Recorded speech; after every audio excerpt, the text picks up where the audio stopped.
I'm Pat Jenny. I'm president of the Salisbury Forum, and on behalf of the board of the forum, welcome you all to this room 133 at Housatonic Valley Regional High School.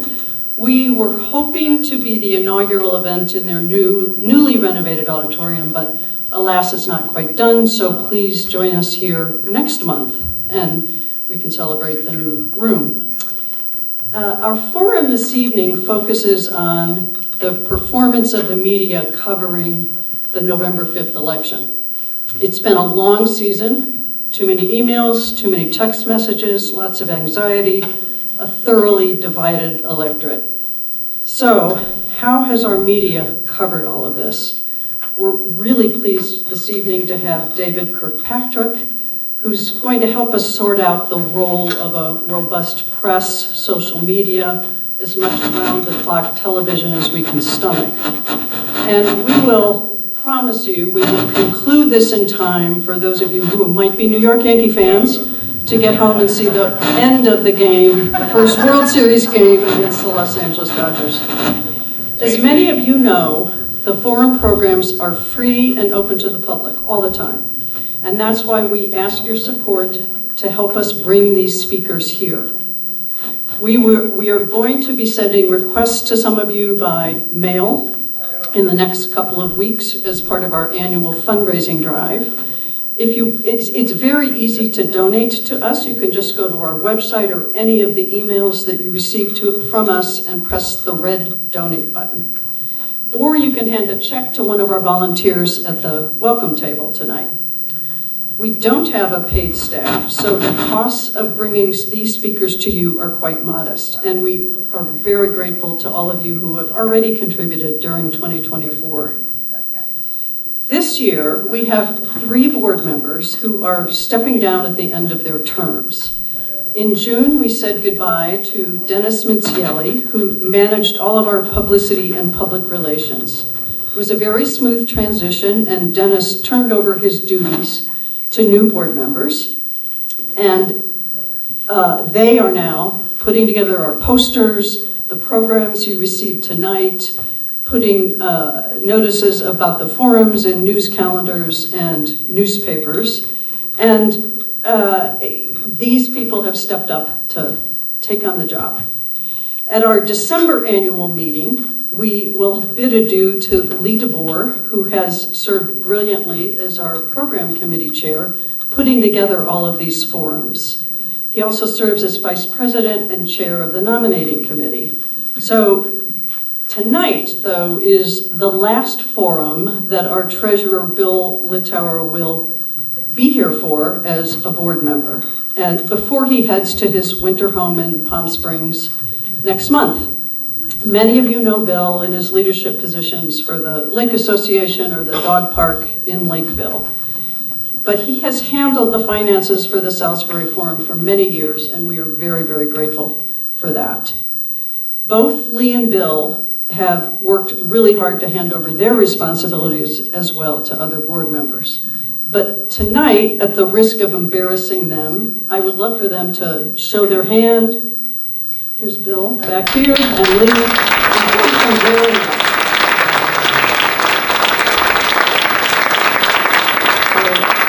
We wouldn't be here without them. Our next forum is on Friday, November 22nd, and William Cohan will be following the money as he is interviewed by Kurt Anderson, who is a popular return speaker to the Salisbury Forum. Cohan was a mergers and acquisitions banker for 17 years before becoming a writer. He has authored books that describe, for example, how Goldman Sachs came to rule the world, or the secret history of Lazard Frere. And he's also a contributor to a number of periodicals, including Vanity Fair and the Washington Post. So now a few words of introduction about our speaker this evening. After college at Princeton and a graduate program in American Studies at Yale, and I just learned tonight one of our new board members taught him briefly at Yale in his graduate program, Ann Fabian. David Kirkpatrick began his journalism career as a fact checker at The New Yorker. In 2000, he joined the media group at The New York Times, where he spent 20 years working in Washington, Cairo, and London. And during the years overseas, he covered the Islamic terrorist attack on the US Embassy and compound in Benghazi in 2012.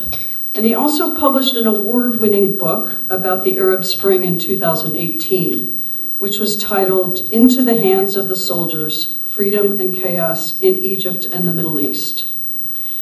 In 2020, 21, and 22, Kirkpatrick was part of the New York Times teams that received Pulitzer Prizes for international reporting, public service, and national reporting.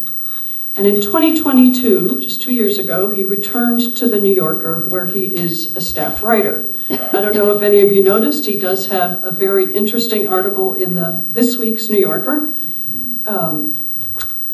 It is titled, "The US Spies Who Sound the Alarm About Election Interference." It describes the work of the relatively new Foreign Malign Influence Center in Washington, D.C. that was set up in 2022. And in these last weeks before November 5th, this is certainly a notable contribution from the media covering the elections. So please join me in welcoming David Kirkpatrick.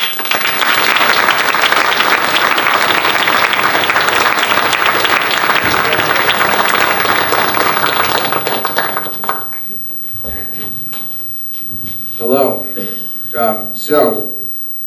Since we're all casual here, I decided to take off my jacket. So I am the luckiest journalist that you will ever meet, easily. In part because I had the good fortune to land in Cairo as the New York Times bureau chief in 2010, right before the Arab Spring kicked off. So I had a front row seat for all of that, but also I've had several of what anybody would say are the best possible jobs in journalism. As a Washington correspondent and political reporter for the Times, and then as an investigative reporter, and now as a writer for the New Yorker. I couldn't be any luckier. And since tonight we're going to be speaking somewhat critically about my profession, about journalism, I thought that it would be seemly to begin by talking about what is probably the biggest mistake that I have made or participated in the course of my career. So we have to go back in time a little bit to 2008. You might remember that Senator John McCain, the Republican from Arizona and war hero, was running in the Republican primary that year. My job at the time was covering money and influence in Washington. And in that capacity, I had heard a rumor that McCain had an intimate relationship, a sexual relationship, with a lobbyist who had business before his committee. He was the chairman of the powerful Energy and Commerce Committee. And I'd heard this woman, Vicky Eisman, had been having an affair with him. And I thought, in my capacity as, reporter, well, that's interesting. We'll never be able to prove that, but my goodness, that's something. At that time, it was after the Clinton era when we in the media had sort of established an informal rule, the Clinton rule. If a politician is simply having an affair, that is the business of the politician. However, if official acts are involved or the abuse of power, then that's legitimate for journalism. So here we are, affair with a lobbyist in front of his committee. That's not just an affair, that's sex for favors. It would certainly be interesting. But how am I going to get that? How am I going to prove that? So I'm minding my own business, sitting at my desk, and now the campaign is heating up, the primary is rolling along, everything's getting more interesting, and I hear two of my colleagues walking by whispering to each other, and I hear one say to the other, Vicky Eisman. And so I said, oh, I know, isn't she the lobbyist who's supposed to have an affair with John McCain? And they said, shh, and they pulled me into a room, a little conference room, and so then I'm in on the team, and we're chasing the story. So they've got a little bit more information than I have, and we, he's running for president now, and it's a serious story, and so we go after it, and we do all the things that journalists do. Campaign finance reports, we got the travel records, we looked at committee hearings, we called everyone we could, carefully of course, because when you're pursuing that kind of a rumor, you don't actually want to spread the rumor. But we got a lot. We learned pretty quickly that he was not always the most faithful husband when he was a naval aviator. Surprise, surprise. But again, that's, as long as there aren't official acts involved, that's none of our business. But it made us think maybe this is true. But we went further. Did she have business before his committee? Yes, she did. Did he do favors for his clients, her clients? Yes, he had. He had even sent letters on their behalf. Did she and her clients raise money for him? Indeed, they had done that. Did they travel together? Yes. They were at the same fundraisers. Had they traveled together on the same private plane? Yes. He had traveled with her on a private plane owned by one of her clients. And it got even juicier. In fact, several people involved in his campaigns, his present and past campaigns, told us they had worried that he might be having an affair with her and that word might get out. In fact, several people, again, they were speaking anonymously, said they had confronted him and they had said, Senator McCain, you have got to stop seeing this woman. It could really be a problem. What's more, we heard that they had even confronted her. They confronted her on a specific day at a specific meeting in Union Station in Washington, D.C. And they'd said, Vicki, you cannot be seen with Senator John McCain like this. It's going to really be a problem for us. And what's even more, we got one person to confirm that meeting and the intent of that meeting on the record by name. Right, so we're really cooking with gas. We're feeling very, very confident. And even more, we call up Senator McCain, we call up Vicki Eisman, and we ask them. And I have been in the position of calling people about bogus stories, bogus scandals in the past. And I will tell you, it is humiliating. They call you back right away. They laugh in your face. It's awful. But that's not what happened here. They didn't call us back at all. They refused to return our phone calls. And in fact, instead, they got one of the highest paid lobbyists in Washington, one of the old wise men of the Republican Party, to handle the matter for them, not by calling us, but by calling the executive editor of the New York Times. So, we really felt like we knew. We really felt like this had to be right. And yet, there are only two people in the room for a sexual affair, and neither one of them had confirmed the story to us. So we were really on the horns of a dilemma. And to understand that dilemma, I need to talk a little bit about the changing context of the media over the period beginning then and especially now. Because we've really, as the mainstream media, as the media in general, have entered a kind of a crisis, more than kind of a crisis, a real crisis. And it has two aspects, both of which are related. One is the business or economic aspect, and the other is the philosophical or identity aspect. And the crucial thing you need to know about the business crisis, forgive me if this is old news, I'm going to go over it again, but just because it is so dramatic and also my livelihood, is the story of advertising. Between 1950 and around 2006, newspaper advertising in the US rose steadily to from about $5 billion to $50 billion adjusted for inflation. So that's 10 times. We were just raking it in. Those bygone days, almost no one can remember them anymore.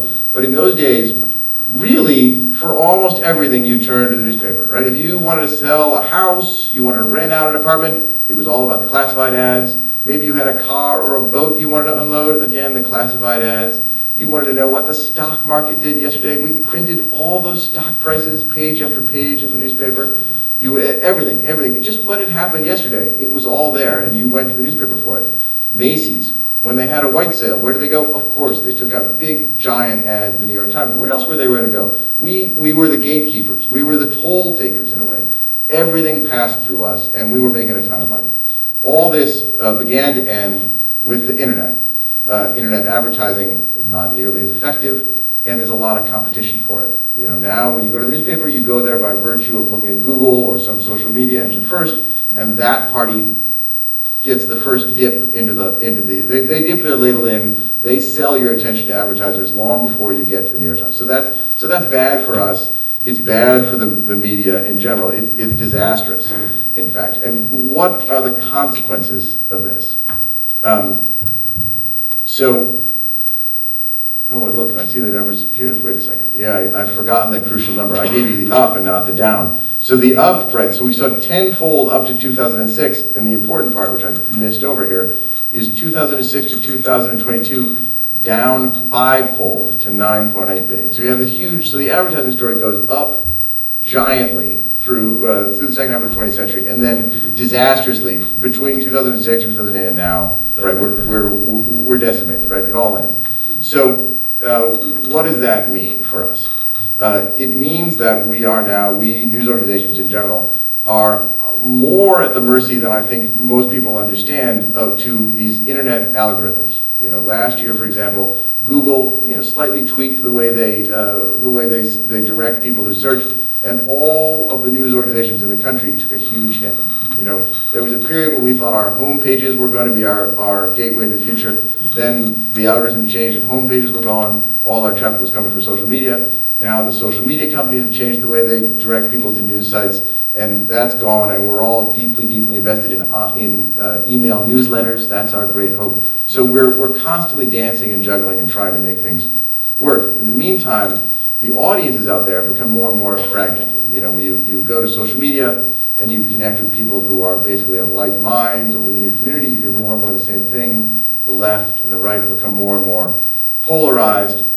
And as the industry shrinks, again, I'm sure you've heard all this, but I'm going to repeat it because it's so severe, you get these news deserts where cities that used to have a vibrant and lively local newspaper no longer do. They're fading away. The foreign press corps in particular has drastically shrunk. When I was abroad, sometimes it used to be that there were a lot of very seasoned correspondents from many Western news organizations covering every big story. I would cover a protest or some kind of a mass killing in Libya, and I would find that it was just me and somebody from Reuters and somebody from the AP. And I'd be saying to them, God, how many people do you think are in that crowd? And they'd be saying to me, gosh, how many bodies do you think that is? And it occurred to me that, the three of us could basically just make it up. There's so few there, we could all just settle on the truth. Not that we would ever do that, but that's the danger when you have a smaller and smaller press corps. And the last thing, which is, I think, especially relevant now in the eve of the election, is the problem of foreign misinformation. Because of all the proliferation of all these online news sources, it's remarkably easy for a foreign government, Moscow, Russia is the most active, to try to pipe their own propaganda or their own disinformation into our political system without telling us, certainly without paying any attention to campaign finance rules, in a way that can manipulate our election. And the people who don't just take my word for many people who study this say that the best antidote to that is to have a healthy, credible mainstream media who could say to the public, look, that's not true.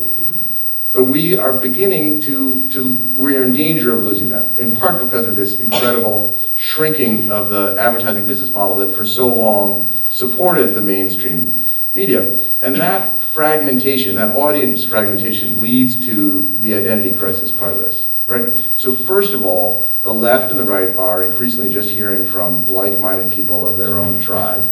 Mostly, what are they talking about? They're talking about how terrible the New York Times is and how they feel betrayed by its biased coverage, which they're both saying on both sides. And social media makes everybody a critic. There's now a genre of social media posts, the let me correct that for you social media posts, where people take their own red pen to a New York Times headline and try to say how it should have been. So there's a huge outpouring of quite passionate amateur criticism of the mainstream media, all of it in one way or another convinced that we are biased. And at the same time, our sources, the people who we might have called about the John McCain and Vicky Eisman rumor or whatever else, have their own microphone, right? They can go speak to the public. They can talk about, well, the New York Times called me, or here's what the New York Times was working on, and I don't know why they didn't publish that. And so it's a whole new and complicated world where the position of the mainstream media is more and more tenuous and under fire from all sides. And then there's another thing that happens, right? As we begin to adjust to this new media world, right? The stock tables are gone, and the sports scores from last night before you pick up the newspaper. And in fact, the whole business of simply reporting what happened yesterday in a clear and lucid and reliable fashion, it's worthless, right? It's all on the internet and it's all for free. The AP and the Reuters, they're just giving away their copy. And so all of that fact gathering, which used to be our meat and potatoes, valueless. It's actually quite expensive to do. Facts take a lot of money to get. You have to employ a credible person who's intelligent and trained, and that person has to work very hard around the clock to get the facts, but then you can't sell them for anything anymore. They're almost valueless. That's been commodified. So what do we do? What do the major news organizations do? They climb up the food chain, right? It's less and less about simply reporting the news, and it's more and more about analysis. For the better and more successful places like the New York Times, there's also more investigation, longer narratives. But that is, economy of scale there. If you're a big news organization, you can do that. If you're a small one, it's harder. And for our purposes, all of this, the analysis, the news analysis, which you never used to see that much in the New York Times and now dominates the front page every day, and the long investigative narratives, they're all closer and closer to that dread word, opinion. When you launch an investigation, you're making a choice about who your target is going to be. You're telling the story in a chronological order, and by virtue of the chronology, you're attaching a certain causality to it. You're making choices that are value-laden, even though the New York Times and I myself am at pains to deny it. It gets closer and closer to opinion. And that opens us up to a lot of risks and a lot of criticism. Now, not all of this changing economics is bad, right? There is our salvation, I'm sure you've all heard, I'm sure you've heard, you're all paying, in fact, subscriptions, right? So for the New York Times, which has emerged as the sort of most successful and the luckiest in this era, subscriptions have become incredibly important, have become our salvation. So in 2008, the New York Times subscription revenue was $352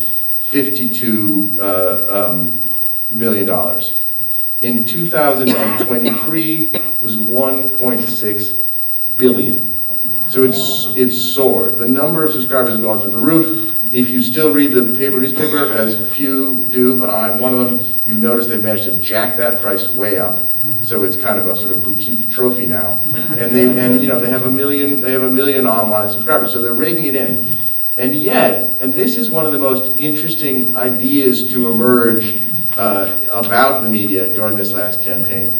There are some doubts about what that subscription model does to the other part of the New York Times recipe, the neutrality, right? Its objectivity.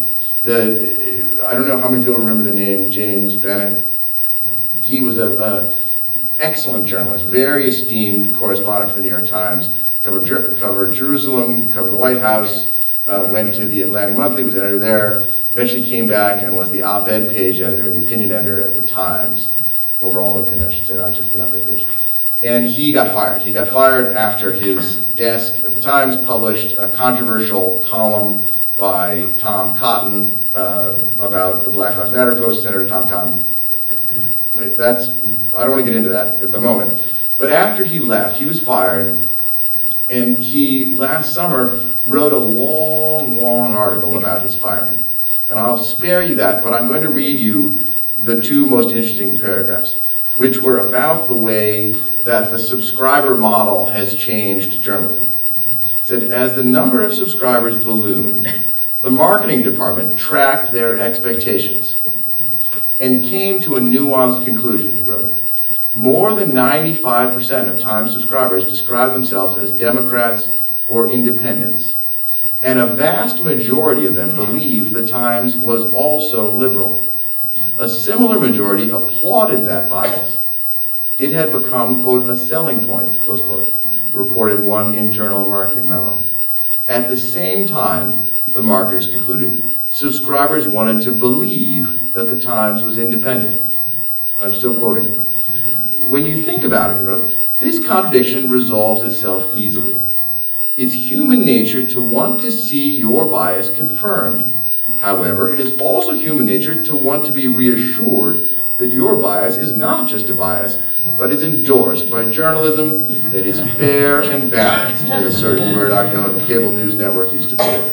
As that memo argued, even if the Times was seen as politically to the left, it was critical to its brand also to be seen as broadening its readers' horizons, and that required, quote, a perception of independence.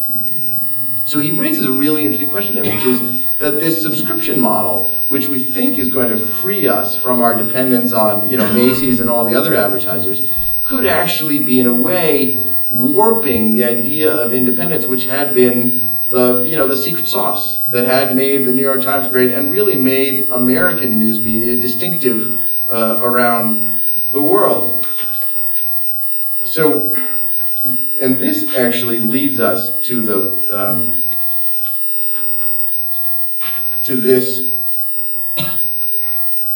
this campaign in some way. So we're now in a situation where, as we've come up closer to 2024, where this idea of independence that he's talking about there, which is so essential in the New York Times, is under attack from both sides. Right? And the attack from the right, I'm sure you're familiar with, is,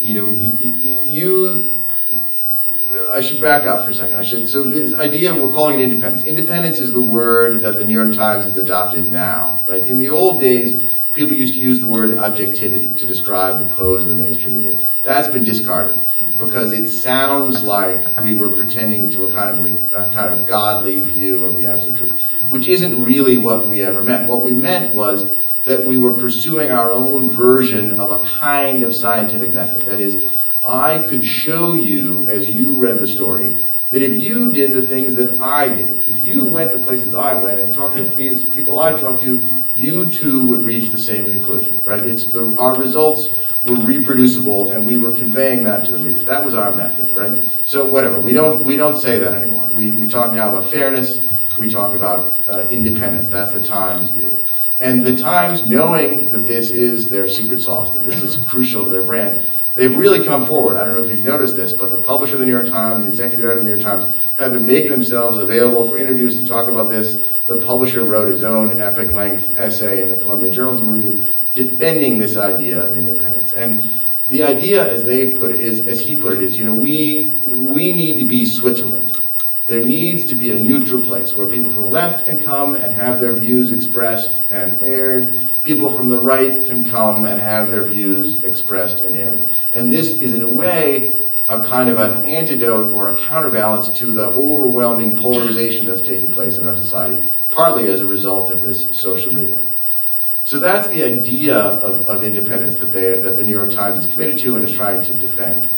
It's under fierce attack from both the left and the right. And the attack from the right is old, right? It's been around for a long time. And what they say on the right is, this is BS. You're not really independent. You're pretending to be independent, but we know in your heart of hearts, you're all a bunch of liberals. You mostly live in New York City or Washington. Like everyone else in your cohort, you're actually liberals. And why don't you just drop it and come up? Be who you are.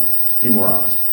What's new is the left now has their own argument, which they are even more noisy about. I mean, if you're inside the New York Times, I think they would tell you, as the executive editor has said in some of these interviews, they get more criticism from the left than the right. And the criticism from the left is sort of similar, right?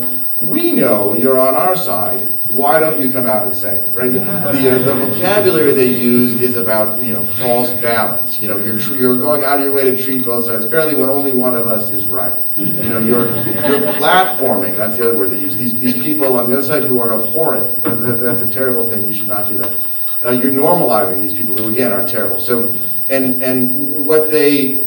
they want us to be on their side, and they say it's impossible to be neutral. Now, this has been growing. These voices and this criticism has been growing and growing and growing. And it was even present in the McCain period when we were weighing what to do about that story. You wonder, is it going to come out that we didn't report this, right? If we know the facts. It hadn't been that long before when the New York Times, for various reasons, sat on, for years, a story about the Bush administration wireless tapping American citizens because of pleas from the U.S. government that it would violate U.S. security and put people at risk, which turned out to be BS. So we worry anew now about not only what we do publish, but also what we don't publish and what's going to come out. All of these new pressures. So we're now up to the present election, and this dilemma of how to be quote unquote independent or neutral, this balance between fairness and honesty, is more acute than ever, right? President Trump is running for re-election. Already the discourse around his victory in 2016, the discussions of the media's role in that election were framed, if you look at it carefully, like, what did the media do wrong that got this guy elected? Right? There was, there was some, attention to the New York Times having a little ticker that told you how the polls were going. It was 2 horse race. But the framing of it was something went wrong, that this guy was elected. And there were mea culpas of a sort, even from the publisher of the New York Times, about how we had miscovered this election, how we had failed to take Trump seriously, how we had given him too much attention for his outlandish remarks without looking carefully at his total vacuum of policy ideas. that we hadn't interviewed his supporters to find out what was really going on and what were their actual motivations. All of this was the discourse. So we're heading into this next election. All of that is still in our minds as a sort of collective of news producers. And there's something else, which is he tried to avert the peaceful transfer of power. Right? So now he's under indictment. He has, arguably led a group of some of armed supporters to storm the Capitol to try to stop his removal from office. So the discourse, the conversation inside newsrooms, I don't think you will be surprised to hear, was, what are we going to do about this? Here is one candidate running for president who is a would-be, or appears to be a would-be authoritarian, right? Who has, in the recent past and possibly in the future, threatened the continuation of American democracy, threatened the peaceful transfer of power, makes no bones about his hostility to the media, talks openly of censorship, is in some ways a threat to the whole existence of the free and independent media, you might say, right? So the conversations in the newsroom are really about what actually would that look like? If you were Orban or Erdogan and you were trying to quietly, softly, gradually turn the US in an authoritarian direction, what would you do? How would you use the prosecutors to pressure the media? How would you use the FCC to reward the media? How would you run the carrots and sticks to try to defang the independent media so that you could work your way with the rest of the system? These are actual conversations. I mean, they're hypothetical. We don't know that that's going to happen, but right. So as we're thinking, we the media, how are we going to cover this race? We're wondering, how actually can we cover this race when one of the candidates may be a threat to our existence, which looks a little bit like the argument from the left, right? So the left says, look, you're pretending to be Switzerland, but in this contest, one of the belligerents is so bad, is such an existential threat that you can't be Switzerland anymore. You have to come out and be who you are. So now, before we get to how we, the media, have handled this conundrum in the presidential election, I'm going to go back to 2008 and how we handled that dilemma, which was formative for me and illustrative.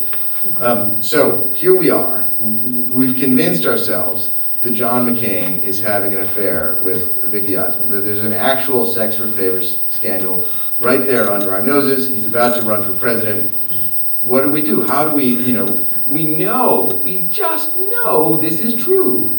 Can we keep that from voters? On the other hand, we can't really prove it. We can't, in that old way where we insist that our methods be reproducible, our evidence be shown, we don't actually have it. So what do? And in this new era, right, where everybody is talking about what we publish and what we don't publish, and we're under fire from all sides, what could we possibly do? Well, I'll tell you what we did. We wrote a bizarre story. One of the bizarre stories I'm going to read from it a little bit, right? Headline was, "For McCain, self-confidence on ethics poses its own risk." Early in Senator John McCain's first run for the White House 8 years ago, waves of anxiety swept through his small circle of advisors. A female lobbyist had been turning up with him at fundraisers, visiting his offices, and accompanying him on a client's corporate jet. Convinced the relationship had become romantic, some of his top advisors intervened to protect the candidate from himself, instructing staff members to block the woman's access, privately warning her away, and repeatedly confronting him. Several people involved in the campaign said on a condition of anonymity. So we just grab you by the lapels. You're on the edge of your seat. You're waiting for the sex or favor story. And then we tell you, sit down, relax, maybe take a nap. Here's how the nut graph goes from there. McCain, 71, and the lobbyist, Vicky Eisman, 40, both say they never had a romantic relationship. So who's going to keep reading? But it goes on. But to his advisors, even the appearance of a close bond with a lobbyist whose clients often had business before the Senate committee Mr. McCain led threatened the story of redemption and rectitude that defined his political identity. So, as you can see, the story goes on like that into a long kind of biography. It was absolutely a kind of a, what's going on here? No urgency whatsoever. The campaign was delighted. They felt completely vindicated. It was, no one now, after this pretzel had appeared, could possibly ever accuse McCain of having an affair with this lobbyist. They drove a truck through us. They were all over the media denouncing us, denouncing how the media was out to get them. They really felt like this was a terrific victory for them, and we got condolences from all of our friends. Vicky Eisman went on to sue us. She dropped the suit, and the New York Times agreed to append a statement in the archive online, the article, saying that the article never claimed she had a sexual relationship with McCain, which was true, but also underscored just how pathetic the whole thing was. We had only written about an appearance issue, just a kind of a shadow of a shadow of a shadow, without making any claims one way or the other. So for me, the lesson was about the dangers of going with what it is that you just think you know. So what does that have to do with this campaign? So, as I said at the start of the campaign, the question for the media in general was what to do about what we perceived in some ways as the possibility that Trump would be reelected and turn the country in an authoritarian direction, or try to. Right? That's, you know. And the result, I think, when I imagined this talk, I thought we would really be investigating how that played out, how the media handled this incredible challenge, which is a really great, meaning terrifically large challenge. What they did, and if you've been paying attention, you've probably seen this, voluminous explorations of what a Trump administration could look like, what he could do. It was almost like a season of warning journalism. The New York Times had whole teams looking at how Trump might challenge this or that, how his immigration plans might work out, what he could do to the Department of Justice in great detail, and so did the Washington Post. They were competing with each other. Who could outwarn the other about the potential outcomes of a Trump administration? You know, in a nonpartisan way, you know, where everyone had a chance to respond, and both sides of every story every position were explored. They weren't slanting it, but a lot of resources were devoted to what a Trump presidency might look like and the threat that it could pose. The Atlantic magazine went whole hog and did a whole sort of what if Trump wins nightmare issue. And you know, at the New Yorker, we thought about it. Are we getting left behind? Everyone else is on the Trump warning bandwagon. How can we keep up? And it turns out, though, that was in some ways a distraction. When we look back at this campaign, let me just ask you all, what to you was the biggest surprise in the campaign? Was there a moment in the campaign when you thought, oh my God, how come no one ever told me this before? Isn't there some way this could have been known? Shouldn't this have been known? Oh my God, it's almost too late and no one told me. Yes, it was June 27th during the debate between President Biden and Donald Trump. All of us, everybody was astonished at Biden's mental deterioration. I don't think there's any way to argue that that is not an enormous lapse by all of us in the press. We were really preoccupied, as I say, with that warning journalism. And meanwhile, right over there under our noses was this other story. Now, the New York Times, I am partial to the New York Times, but they also, in this case, really distinguished themselves. Across the media, they were far and away the best at reporting concerns about President Biden's age. Peter Baker, a friend of mine, and an exceptionally great journalist in Washington, as early as July 2022, ran a front page story which was very compelling, great details. He talked about Biden's aides changing his travel schedules to respect his needs for rest and sleep in deference to his age. Talked about the fact that he was effectively a 5.5-day-a-week president.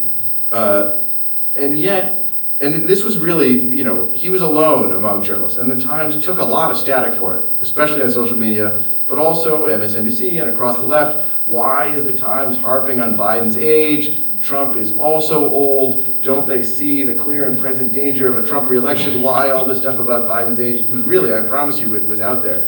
And even in that article that Peter Baker wrote, which was, again, everybody was talking about what is it about the Times and Biden's age. Even in that article, he said, everyone ages differently, of course, and some experts put Mr. Biden in a category of, quote, super-agers who remain unusually fit as they advance in years. So again, even that one was pretty modest. And then a little while later, when that special counsel who was investigating Biden's retention of certain classified documents came out with his report, and he said, I'm not going to press charges, in part because of Biden's age. He's a sympathetic older guy with failing memory. So then the issue, there was no arguing. The issue was out in the public. And the Times dutifully wrote about that story. But a couple days later, there was a front page news analysis. Here's the headline, why the age issue is hurting Biden so much more than Trump. Both Donald J. Trump and President Biden are over 75.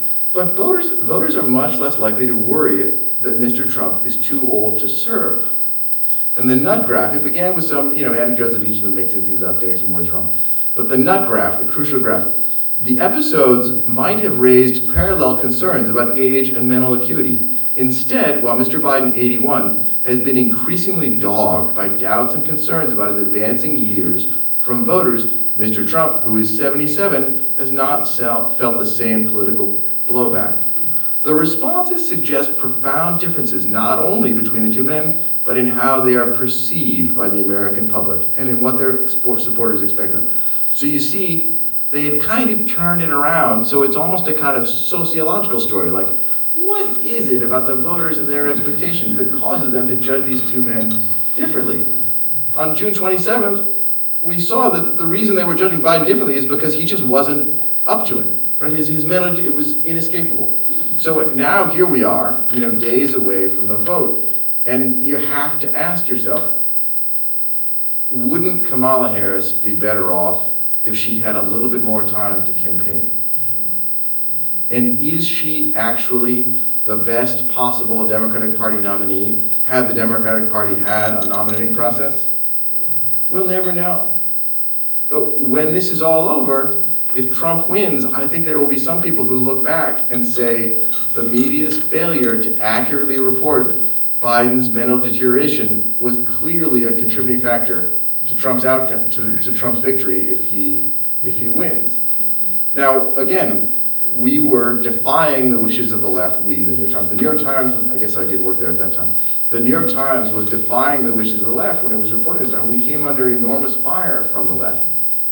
And yet, this is exactly the opposite of what the left would have wanted. And to my mind, is yet again a reminder of the importance of not just going through the motions of pretending to be independent, but actually being independent, and of sticking to that kind of method of reproducible results, and keeping the ideal of nonpartisanism, of fairness, even if it means attacking the candidate who you hope will win, because ultimately that is our best hope. That in this era where polarization and partisanship is such a problem, our only hope is that the mainstream media can try to, in its own way, become a check on that. I could go on about this. I have very strong feelings about the dangers of political polarization growing out of my time covering the Arab Spring uprisings, but I'll spare you all of that and get back to the McCain story for one more beat, because part of the reason it's on my mind these days is that also has a surprise ending. You all might remember Steve Schmidt. He was McCain's campaign manager at that time and led the truck that drove over us. He led the bulldozing of myself and my fellow reporters after that article came out. He's had his own journey over the years and is now a leading Republican critic of President Trump. But on May 8th, 2022, Steve Schmidt, for his own reasons, I think relating to some sort of a feud with Meghan McCain, decided to go public with something.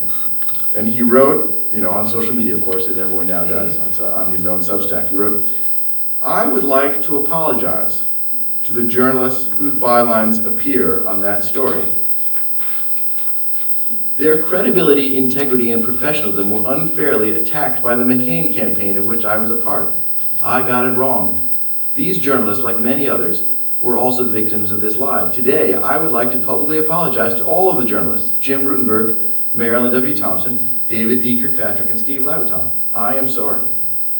He said after the New York Times story, which accurately detailed that relationship, was attacked and successfully discredited by the campaign under my direction, John McCain told me the truth backstage at an event in Ohio. understandably, he was very concerned that about this potentially campaign-ending issue. He kept saying, the campaign is over.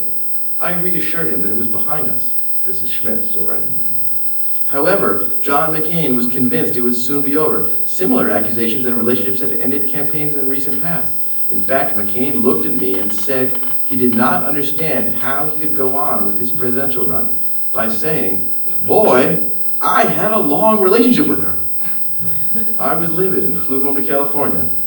After he obsessively called for days afterwards, I foolishly returned to the campaign trail. So, we were right. We did know it. He did have an affair with Vicky Eisman. But in retrospect, we still shouldn't have published it. We were still wrong, and it remains the biggest mistake of my career. So that is, that's all.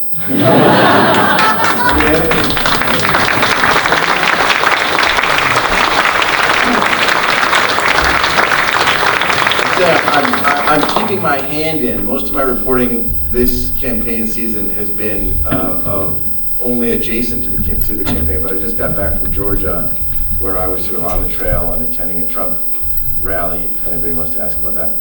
Okay. How do we proceed? Questions? Yeah. Coming up. Oh, anybody? Yes. Up here. Thank you. That was wonderful. Thank you for doing that. One button? No? Yeah. Okay. Earlier today, we learned that the Washington Post was not going to be endorsing anybody this year. And in the letter the publisher wrote, he pointed out that over the years they've endorsed, they haven't endorsed. It's been back and forth. But they now say they're returning to a non-endorsement policy from now on. What do you think of that? What do you think about political newspaper endorsements anyway? You know, I personally never read them. And I don't think they have that much impact. So it's a little bit of a tree that falls in the forest. However, the timing is inexplicable, right? That seems to be, that seems to be the kind of decision that you want to make in 2023. Because the fact that they're doing it now seems almost, it sends a message, you know, the other day the LA Times made a similar decision, and the Trump campaign put out a press release heralding this as a great victory and a defeat for Vice President Harris. And I haven't checked my messages, but I'm sure they're doing the same thing now. So that was, if not deliberate, that was clumsy. But I mean, the principle, you know, if they said that in 2023, I would think, great, terrific. I'm not sure newspaper, you know, in local races, I think people do look, you know, people who don't have time to follow the city council go to the New York Times to see which council person has or has not been corrupt or effective. But I don't think there's any, you know, nobody is going to be surprised by who the Times endorses in this race on the editorial page.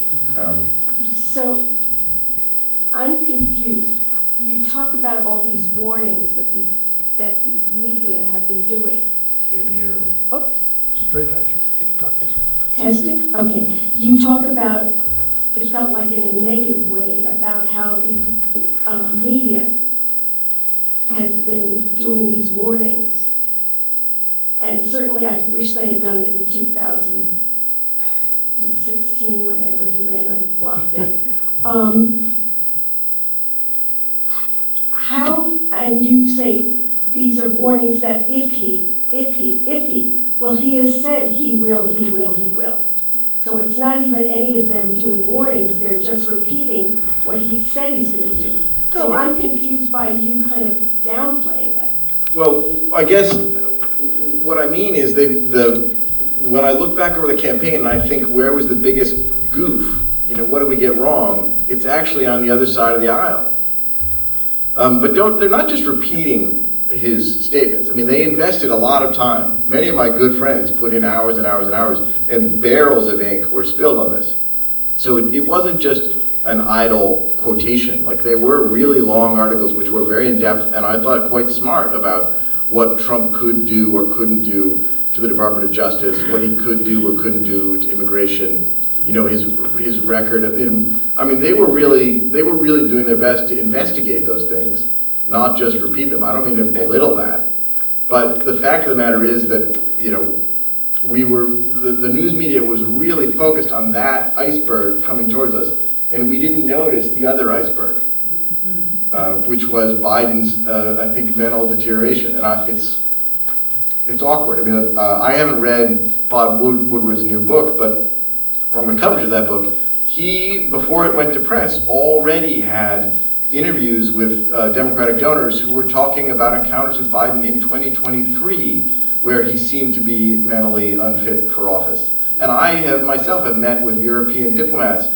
who now say, oh yeah, it's been clear for some time. I mean, Call me foolish, but I agree with everything you're saying, but I would rather have had Biden than Trump. well, I'm not telling you how to vote. Yeah.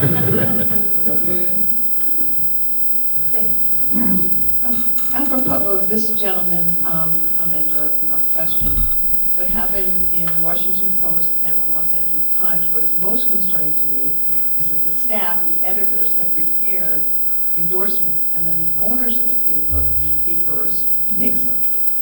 So can you comment on that? No, I mean, I haven't done opinion journalism. I haven't, you know, at the Times, there's a very strict wall of separation between the two sides. I will note that the other side has much nicer offices. But I've never been a part of the opinion, but it's, you know, the owner of the publication gets to decide that stuff.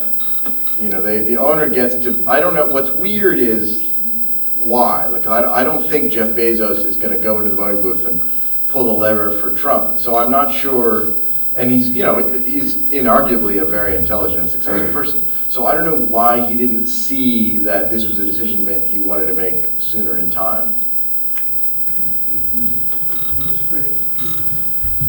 Marty Barron, former executive editor of the Washington Post, Yeah, I called saw that that. decision cowardice. Yeah, he really let him have it. The woman who runs the editorial page at the LA Times resigned.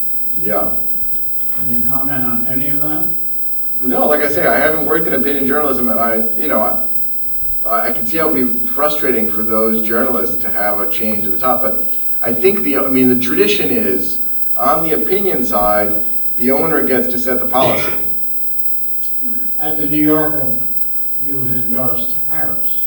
I haven't. The New Yorker has. Yeah, the Sulzberger family Who made through that their decision? editorial board. Well, the Sulzberger family hires the opinion people, so I assume that reflects the wishes of the No, Sulzberger at the family. New Yorker. Did you That- endorse- oh, no, I thought you said the New York Times. Oh, no, the New Yorker, I don't know, because it's owned by the Newhouse family. And I don't know what conversations they have with David Remnick. But again, nothing could be less surprising than the New Yorker's endorsement. I mean, it's, you know, they have a weekly columnist who's openly partisan. So it's not really the same as the LA Times, the Washington Post, and the New York Times, which have a kind of news side and opinion side. I have a question. One of the things that seems unmeasured, and I'm not sure how one measures it, is fear of Trump impacting the business model for media, just as it impacts some people's ability to want to run for office for fear of their families and their safety. So I'm so surprised that nothing about the fear factor has somehow been studied or attempted to be studied by any of the media. Well, anecdotally, I can tell you, anecdotally, but with great confidence, there definitely is not a single journalist at the New York Times or the Washington Post who has curbed their coverage in any way by any fear of retaliation from the Trump administration. I mean, we're not in that kind of a world yet. But the owners. No, and I don't think the owners have either. I mean, well, let's be frank. Trump was great for the owners, right? Trump's presidency and just the sense of looming catastrophe for half of America was awesome for the New York Times bottom line. It drove subscriptions way up. Also for the Washington Post. The Washington Post lost a lot of them after Trump left, but the Times kept them, thanks to Wordle and the rest of the things that they did. Yeah. In terms of newspaper reporting and the terms that are used when you cover a candidate or candidates, is sane washing a new term for the reporters? I'm not sure that one's going to stick around. So one of the ethical rule of thumb for a working journalist is that your duty is to the readers. That's who you're working for. Not the owner, not the advertiser, not the candidate, the reader. And for that reason, you generally want to render someone's comments as concisely as possible. Right? There'll be times when you're writing about the conciseness or lack of conciseness of a candidate when you want to just let it all hang out. But most of the time, what the reader wants is, in 1,200 words that you can read standing up on the subway, you want to know what the candidate thinks and says. So if I hear a speech and a lot of it is just crazy gobbledygook and run-on sentences, but 2 sentences are clear and concise, those are the sentences I'm going to use. Not because I want to make the person seem saner, but just because the person I'm working for is the reader, who I don't want to punish with all that gobbledygook. So if the result of that is sometimes quote unquote sane washing, I don't know. Am I making any sense? David, can I? You're trying to, maybe you can sane wash me a little bit. Hello. David, can I ask one Yeah, go question? ahead. My 13 years is the only one I've ever asked here. How can we, have you, the journalism of this country, get up with the fact that half of the country doesn't believe anything they hear? So many people don't believe that January 6th really happened, don't believe that the election was fair. They still believe Trump won, no matter what you say, what you report, and how you do it. How do we get around that? Yeah, good question. Improve the education system. Yeah, I think we could start by being Scandinavia, where they have a better education system, and I think they're much less susceptible to misinformation. That would be great. Until we're Scandinavia, I think our only hope, like I said, I really think that our only hope is to have a credible and viable, independent news media. And through the first Trump administration, we really got into a position where a lot of people in the media and a lot of the readers of the media saw the media as part of the resistance. James Bennett writes, I think accurately, about efforts by the big news media companies as we were adopting the internet to try to hire quote-unquote digital natives. There was a real premium on hiring young people who had never worked for any of the old legacy news organizations before. And a lot of these people who came in weren't steeped in the old ways, like old timers like me. They didn't have the commitment to the ideas about non-partisanship. But our only hope to get out of this is to have the credible news outlets that appreciate that. That's my view. If you have other ideas, I'm open to them. I have a question that's a corollary to your question. In the fact that if we look around, we're pretty much all the same in here, right? When we look out into Iowa and we look into Kansas and Nebraska and Wyoming and these other places, we don't have subways to read all that stuff. We have this responsibility as writers to reach them as well, right? But there's been this iceberg, been sitting out here floating along out there for a long time, and they have a view and an opinion, and for some way they were able to reach them and to either give them disinformation and to pry other people, move that message along to convince them, right, that their way was right. And now we have a polarized system. There versus us, them versus us. But we felt like we were right. something's amiss. We missed going out to that iceberg. We missed, they don't have subways to read the words, right? Yeah. Okay, the question is, now that we know there's probably that iceberg that we missed, how can we rectify it? Yeah, I think that's probably over my head. I mean, when I travel the country on a campaign, I don't find that people in other parts of the country, despite the lack of effective mass transit, are less intelligent. No, I'm not submitting that. I'm submitting that we've miscommunicated. Yeah, but I don't think you need to go to Iowa either. I think you can just hop over to Columbia County. Go ahead. Yeah, I'm curious about your opinion. I can probably talk about it. No, we won't record it. Oh, all right. I'd like your opinion on the Times injecting at this point. It took them a while to fact check in reporting on, particularly with Trump making a comment, and then the Times has an article. It's an analysis. It's not an opinion piece. It's not Michelle Goldberg talking. It's somebody like Michael Gold talking. And the Times will now say, have a fact check in there.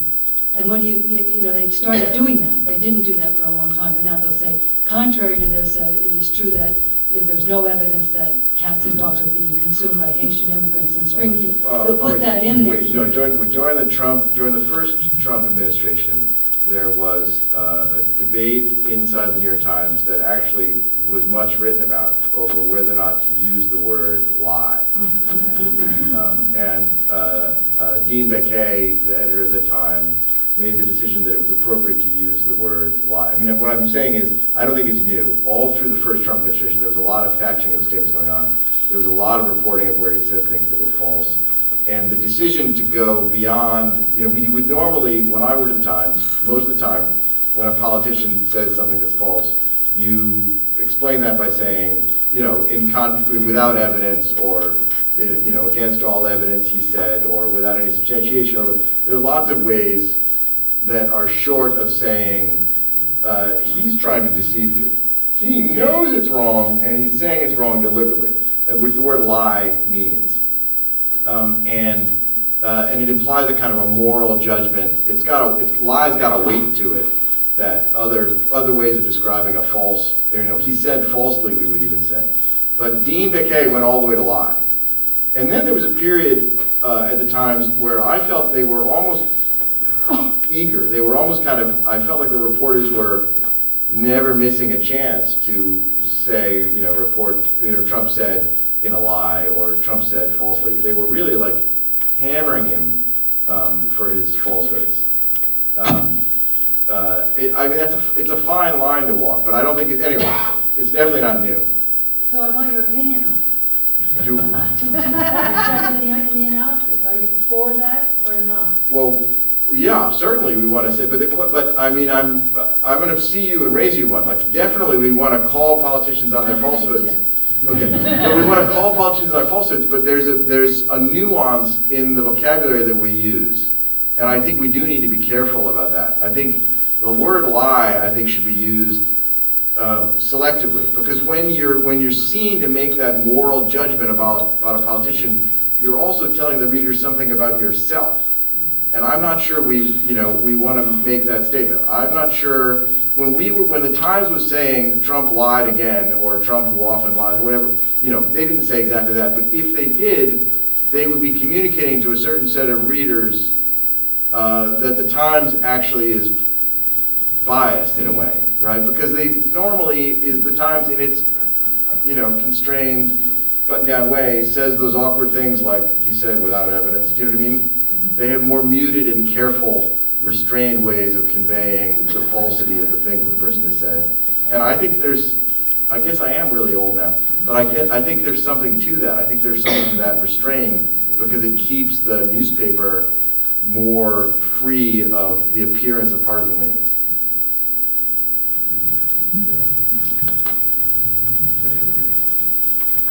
Thank you very much for your presentation, particularly the remarks about Bennett and what happened to him at the Times.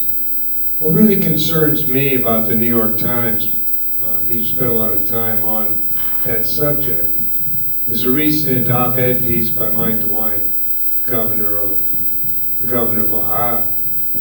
The New York Times lets him publish this piece, wherein he categorically denies any truth whatsoever to the Vance and others perpetrating the lies about dogs and cats being eaten by Haitians and all the rest. I was furious. I'm a subscriber and have been forever of the New York Times. Wait, why? Because you are concerned for the pets of Springfield, or? Why in the world would the editorial board allow a piece to go into the gray lady like that when he condemns, on the one hand, a falsehood or a lie, and then he said, my wife and I, who grew up 13 miles from that town and go to church every Sunday, are supporters of Trump and Vance. I mean, this is stupid, what the New York Times is choosing to do.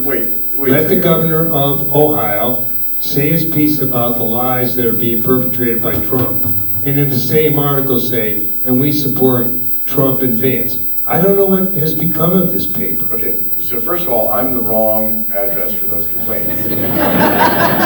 Not only do I not worry the Times anymore, but I was on the news side. Remember, I just talked about that strict wall of church state. Now, I highly recommend you reading James Bennett's lengthy article about his time there, which appeared in The Economist.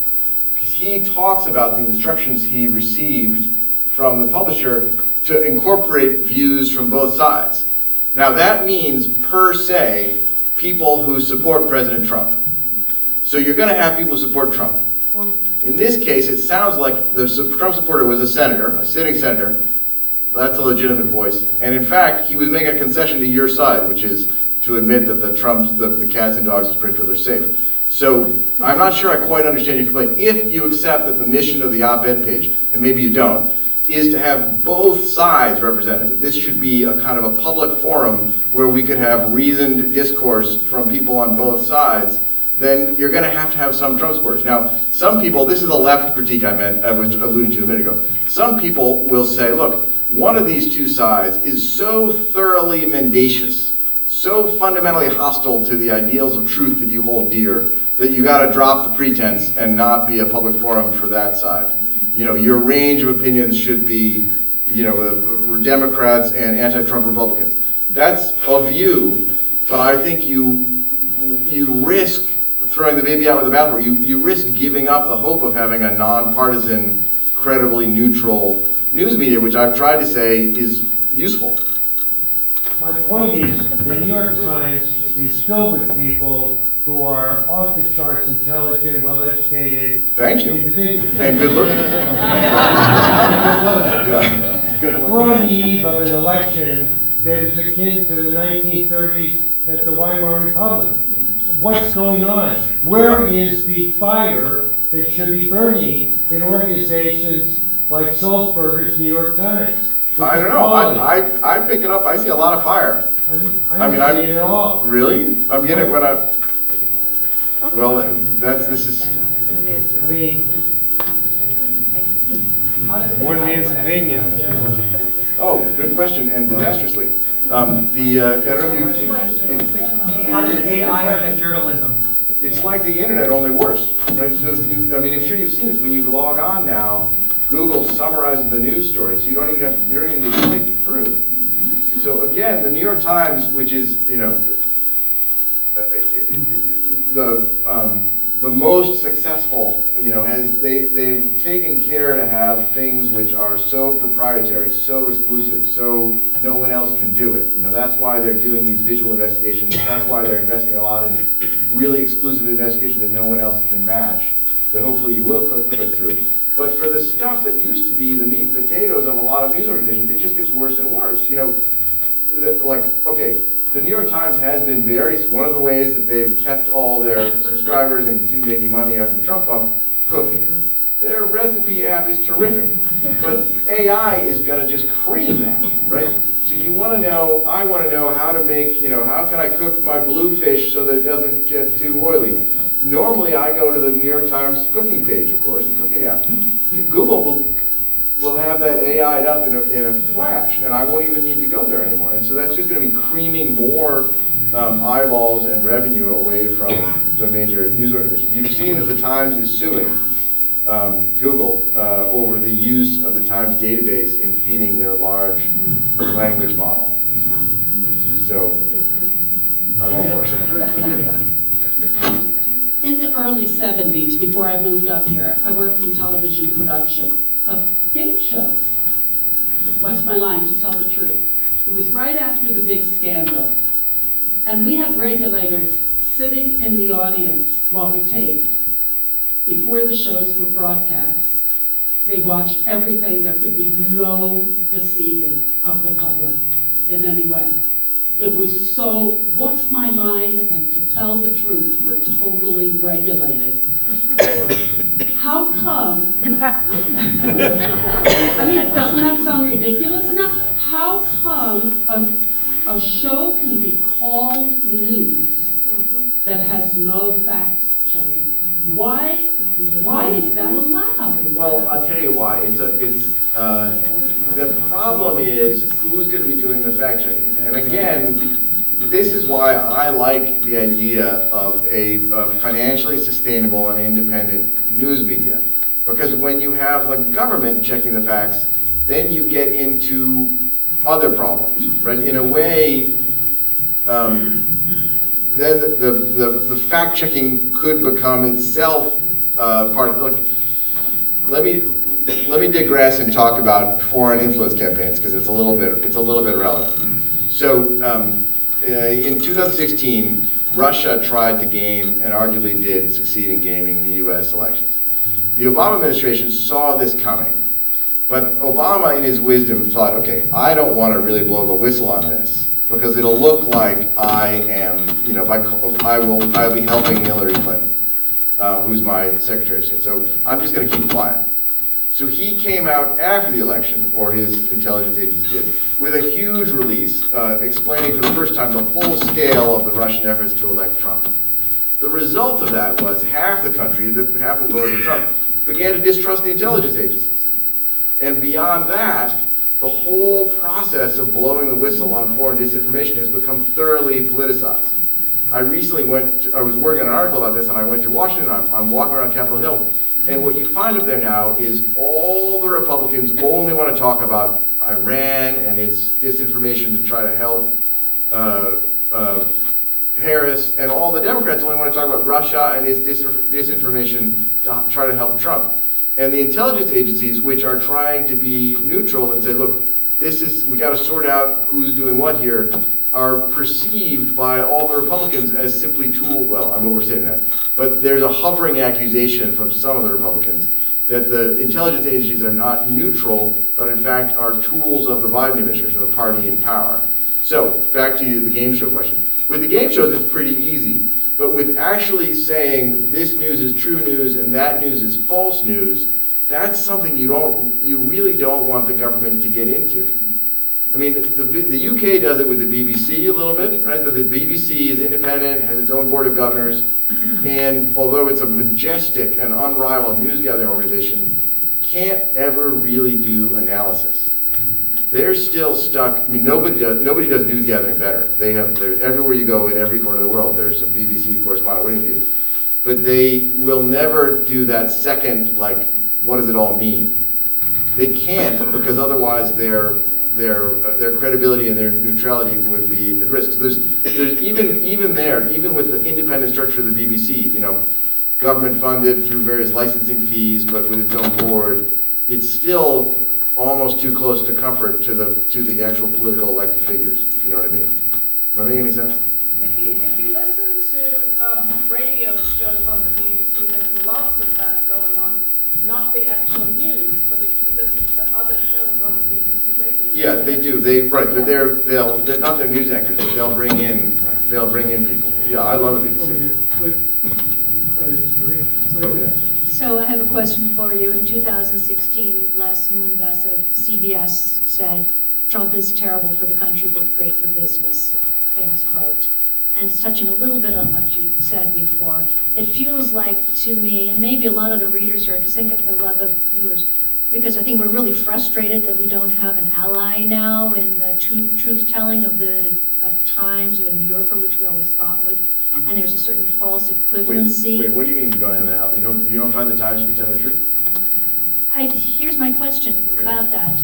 It feels like that Trump, since 2016, since he came down the elevator, has been covered so much more. His outrageousness, the networks will cut to a table of this is 2016, when he's about to come down. They've covered him so much more than kind of boring policy candidates. It feels like, is there any statistic where you have, where we can understand how much more Trump is even mentioned in the Times and in the New Yorker than, for instance, Kamala Harris? I mean, that's kind of boring policy. Trump is fun and exciting and really sells papers, which you had said before, and which we Leslie listening. So, is there, it has, and I think if Trump is being mentioned more and more and covered more and more, doesn't that just inure us to the crazy that's going on? And you don't even think, oh, it's not that crazy. That's just Trump. I mean, that's what's happened, that we've just become inured to that thing, and nobody is saying, hey, wait a minute. This is beyond the pale. There is no equivalency here. There aren't any two sides, which I think is what other people are saying. Yeah, exactly. I see. So the crowd here is basically down with the left critique that we just shouldn't be platforming and so audacious that we need to take sides. The New York Times needs to be anti-Trump. It's not about taking sides. So I would say, I think that there's a view within the New York Times that in 2016, let me back up. So the New York Times is still quite influential in the electronic media. That's probably why I keep focusing on the New York Times. I didn't watch all of CBS. I didn't watch all of CNN in 2016. I mean, I know there have been some mea culpas around those networks that there was too much Trump. Too much just handing the microphone. You got closer to the mic. I'm sorry, I thought I was getting too much static. I think there's been some self-recrimination on the part of the networks that there was too much just handing the microphone and filming the Trump rally because it was so shocking without as much interrogation of what was said. I don't think I'm saying that. I think that people in the broadcast media have said that themselves. And the policies have changed. Like, there's a lot less just cutting away. There's a lot more attention to fact-checking, real-time fact-checking. You recently dropped out of 60 Minutes interview because they insisted on the real-time fact-checking. So there's been like a learning experience there. Within the Times, I think that the consensus among the political reporters and editors is that the 2016 coverage was too horse race. It's a little bit like what you're saying. The truth is, and I think if you're all honest with yourself as readers, it's addictive. The first thing you read is the polls, right? When you get to the paper, what you want to know is who's winning. Nope. And you want to know, people click on the who's winning, people click on the who's saying what about whom, people click on all that stuff. And the policy stories, such and such a candidate, what do they really plan to do about Social Security? What do they really plan to do? It's kind of spinach, right? It's a tougher sell. People tend to, right? But the Times always felt like the job is to mix the spinach in with the sweet stuff and get that to readers. And in 2016, it was all dessert. It was all horse race. And Trump played into that because he also was not about to beg you to read his white paper on Social Security. But I think that there's been, and the Times is, I felt this, this happens to be a debate I have with my wife a lot. I feel like the Times this season has been pretty good about trying to mix the policy in and remind you that there are stakes about, clean energy and the environment or every other thing, and that they each have to take positions on all of these issues. There was even on like a recent Sunday, they just had a whole sort of policy insert. So if you're really ravenous to read more about Trump's ideas about the marginal income tax, there it was. Am I being responsive? Medium. I mean, you would say that, but it just feels like we're covering Trump all the time, and not so much Harris. And maybe that's me reading the cats and dogs. Yeah, I think that is just you. I think there's a lot of Harris. They're trying to do as much. I mean, I think that the Times has had a lot of Harris coverage, biographical coverage, policy coverage, you know, interviews with her supporters. There's a lot of Harris stuff, especially after she took over from Biden. Like, that was a big story. I think we have time for one more question. Well, is this live? Yeah. Okay. The topic tonight is the news on trial. And I think with the Washington Post and the LA Times both taking a pass on probably one of the most important elections in our lifetimes, the lifetimes of the people in this room, the news on trial seems to have been found badly wanting.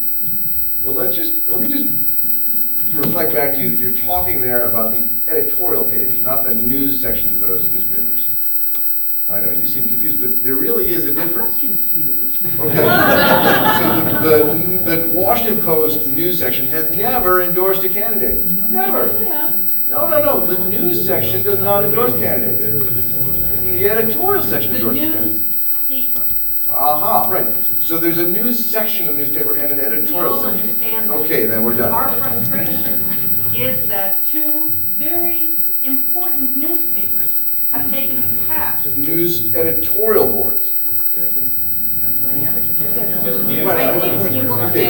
Do you imagine that there's someone out there who's still undecided and waiting until the owner of the Washington Post tells his opinion and then we'll go to the polls? The owner of the Washington Post is a digital billionaire, as many others are, who are supporting Trump, according to some, because he represents an opportunity for these billionaires in the future. Wait, you're conflating things there. If you have news about who Jeff Bezos is voting for, that's breaking news. That's not been out there. By his decision to withdraw the Washington Post from an issue which is so important to the American public. Okay, we're going in circles here because, again, I'm going to say you're talking about the editorial board, which is extraordinarily inconsequential.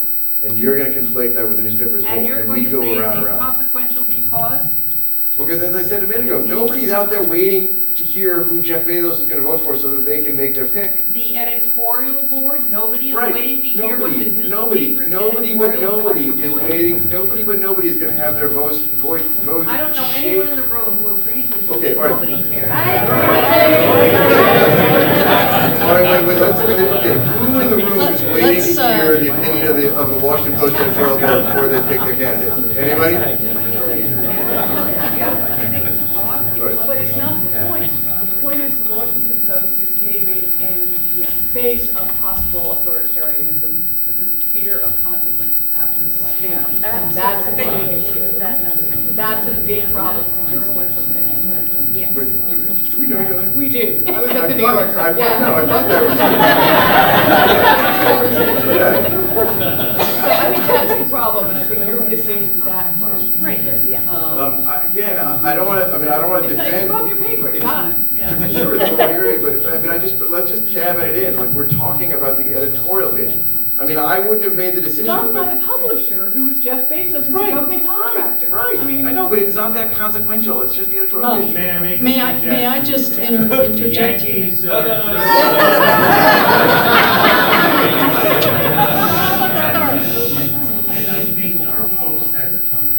I was just going to say, I think we've gone astray from Q&A.